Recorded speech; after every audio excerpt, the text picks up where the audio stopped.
Somebody is Christian or Jewish or Hindu and they're raised in that household, how would Allah put them in hellfire forever for that? But that's not the way it is. Allah created all of us with this intellect to know right from wrong. And if somebody teaches you that there's a man who's God, but he's also a man and he can't do everything, but he can do everything, but he doesn't know everything, but he does know everything, you know that doesn't make sense.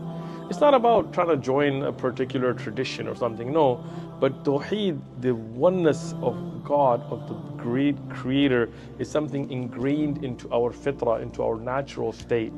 So the person who follows that will find the truth. They will find Islam. No matter where they are, no matter what time period they're in, they will find the truth.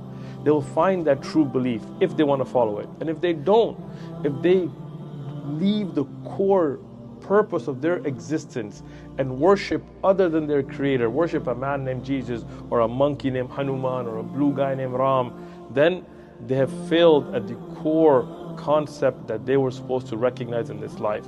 And that's why it's very important, if you're watching, learn about Islam, learn about the truth, learn about the one great Creator that created me and you and sent Jesus and Abraham and Moses and Muhammad as prophets, peace be upon them, and don't worship other than the one God above.